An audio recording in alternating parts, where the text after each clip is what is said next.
It all just general play. Like they're not really doing too much as far as obviously scheme, but like plays and stuff like that. It's just real general skeleton sets. You know what I mean? Or because Mike Brown is trying to establish something and implement a system and culture on the court, are they showing a little bit more typically in a preseason game than they would because he's got to get these guys, got to get it ingrained in them.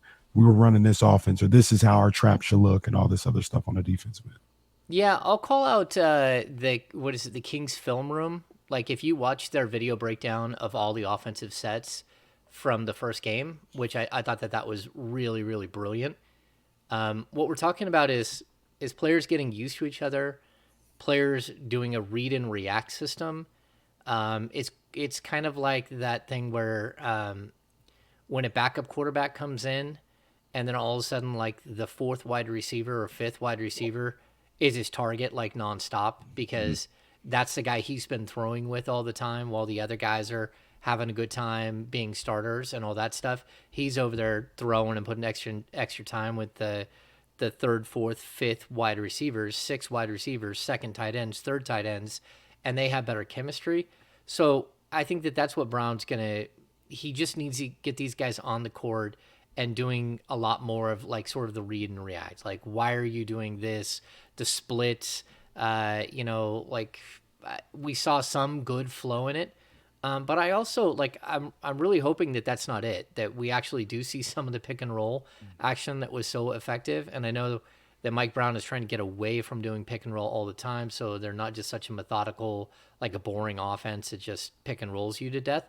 But there's a reason why the pick and roll has been around the game for like 40 years and is so effective, and that's because it works. So I kind of want to see mixture of both. And for right now, we're seeing a lot of that again, the read and react stuff, and that just takes time. It takes time to get comfortable to know where someone's going to go. Like to figure out if someone's giving you the look that they're about to cut backdoor, or if they're gonna fake backdoor and come back out around the top, and so there's a lot of things that guys are trying to learn from each other, especially since they haven't played together. I mean, Sabonis and Fox and Barnes, those are your big three, and they've only played 14, 15 games together total. You need to get them out there on the court, moving together, reading each other, reacting, all that stuff. What do you want to see differently from Sabonis this weekend? I know you talked about he you wanted a little more from him against the Lakers. I thought he passed the ball really well. I know they didn't really run a lot through him. I thought he was just brilliant passing the ball, even though it felt like it didn't really lead to anything. They missed a lot of shots at the basket. But what do you want to see from him this weekend?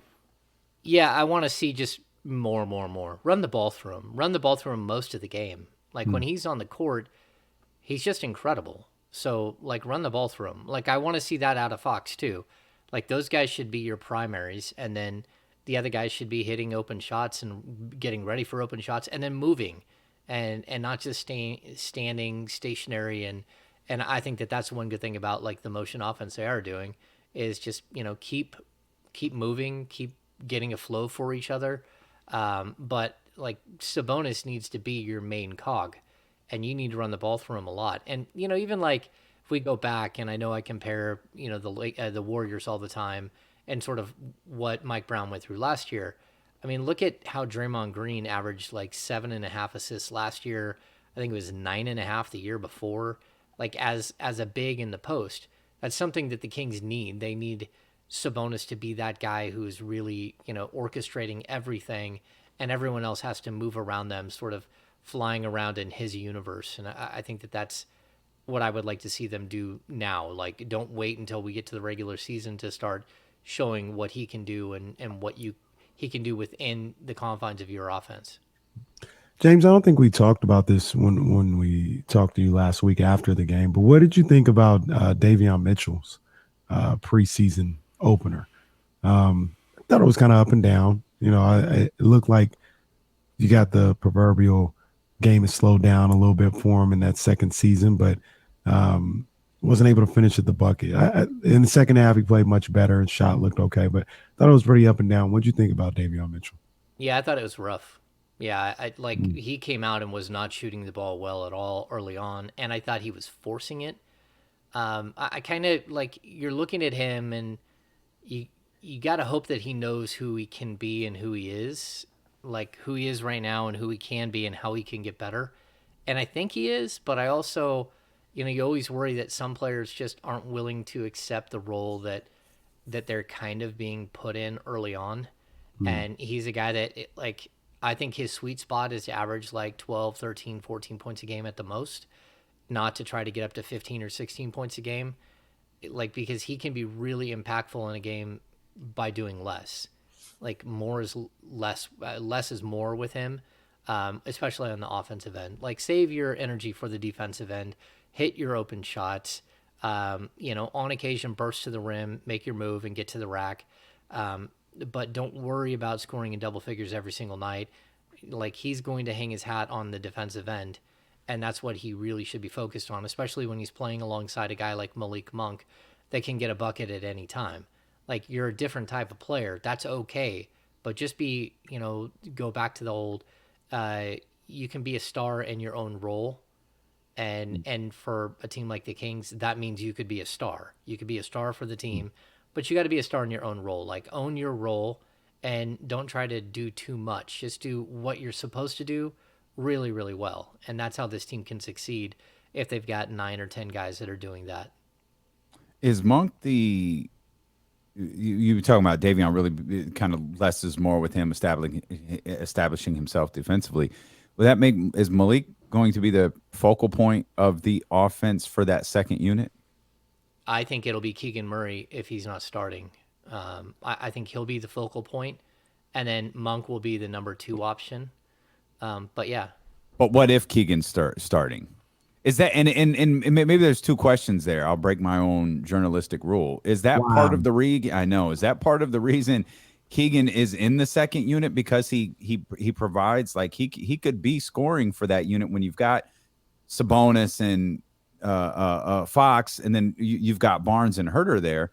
Um, couldn't he be a 12, 14, 15, 16 point game a guy in the second unit and having kind of free reign on the offense? Monk for sure. No. I'm sorry. I'm talking about Keegan Murray. Like, is that Yeah. an argument? Is that an argument for keeping Keegan Murray on the bench? Well, yeah. I mean, that's always going to be the argument. If they do make that argument, I mean, we'll have to wait and see what they do on opening night. But like the argument, it will be that he is a guy that you can run the ball through. Maybe not as well as Sabonis, but he's growing in that way, and he's becoming a better passer. And he's a guy that you can go to. Again, look at his numbers. What he's like 99 percentile in the post at the rim, in his sophomore year at Iowa. I mean, this is a guy who can really put the ball in the basket, even around the hoop. He's a great 3-point shooter. He's still got to work on his mid-range game and taking guys off the dribble. But he's a guy who plays within himself, and I think that's where you really have to go back to that whole thing that you never put your best 5 players on the court. That's not what most teams do. There are times when they're all on the court together, but starting your best 5 isn't always the best idea. You need to balance out that second unit. You need to make sure, again, the second unit, if you take Keegan out of it and you put anyone else at the power forward spot, are you taking away any post scoring outside of like Rashawn Holmes rolling to the basket? So I think it is good to have balance between the two. It's just kind of a bummer because you look at Keegan Murray as a number 4 pick, and like most people want him to start, and he's a guy who's got rookie of the year aspirations. A team has rookie of the year aspirations for him, and coming off the bench, he could still be a rookie of the year coming off the bench if the Kings are winning and everything's going great and he's putting up big numbers. But at the same time, it's easier. The path is easier if he's starting and getting those same reps and starting and playing 30 something minutes a night. You need to get Keegan Murray as many minutes as possible, in my opinion. And that's not because he's got to grow into some role or something. It's because he's a really good player, and he is going to be one of your best 5 players. It's just how do you use him? Thinking about him coming off the bench, I want him to start. But thinking about him coming off the bench, I mean it's a pretty elite. I don't want to say elite, but a pretty potent, potentially potent second unit. When you talk about Davion, Monk, Keegan Murray, and Rashawn Holmes as your second unit, that's pretty good, man. So I want him to start, but if he came off the bench, I mean that just makes their roster, their rotation even deeper, in my opinion. Yeah, I mean that's the key, right? What it really comes down to, it's not so much, how good Keegan is already. I mean, we saw it in summer league. You saw it in the preseason opener. He just walks on the floor and he looks totally comfortable and ready to play. It's really not about him. It's about who's going to play the position, who's going to start in his place, and whether that person can hold up their end of the bargain. And that's where we come back to like the KZ Akpala discussion right now, like because versatility wise, he's a more versatile defender than Keegan right now. Of course, he's got 3 years of NBA experience. Even if he hasn't played that much, he's still, he's the guy who's gone up against Jimmy Butler in practice the last couple of years. So if Akpala can hold his own, and that means hitting his 3-point shot, really, that's what it means. Because defensively, he's going to be outstanding. As short as that's what it looks like. He's going to be outstanding as part of that starting five. But if he can hold his own offensively and not just gum up everything, because that's my concern. It's just like you can't having 3 non-shooters in your starting lineup is tough. Like how are you supposed to get off to a good start when the spacing is crushed on your 2 best players in Sabonis and Fox? I took Mike Brown's comments that he made to you very, very literally. He said we're going from the rotation will be a lot different on Sunday, going from probably going 20 as low, 15 even potentially lower. So I started eliminating guys. Who do you think isn't going to play this weekend? I feel like the obvious, with all due respect, is Merrill. Merrill's probably, if Mike is cutting guys down, I don't see time for Merrill. That I thought was probably the most obvious, and then I wasn't really sure what to do after that. Like, is Keon Ellis not playing? Is Kent Bazemore, who was a part of that last group against the Lakers, is he not playing? Like, what do you think this winds up looking like for guys who aren't playing on Sunday? Yeah, I mean, I think you can cut down pretty quickly. Bazemore has been with that 4th unit the whole time that I've seen him. I don't know if that's it. That's how he came into camp. Sam Merrill's been with the 3rd unit the whole time. You got to make a decision between Dellavedova and Quinn Cook. Yeah. So I think that's going to continue to be. I Like figured a big question mark. one of them would play, but probably not both of them. Yeah, I would agree. I would agree that not both of them will play. What will happen? I think there's a small group. So, like somebody says in here, no Freeport. I think that. Oh man, Like I there's forgot about Chemezi. Well, no, I think that there's a possibility that like a small group of guys, Chemezi, like Terrence Davis, and like maybe one more player, like you kind of put at the back end of the 10. So we know that sort of what they're going with right now is the top 10 guys. But then in that next group, I mean, if one of the centers get hurt, Alex Lynn will probably step in. I'd say Namias Keita, like on Sunday, will probably have a difficult time getting on the court. Both 2-way players, and that's just because it is what it is.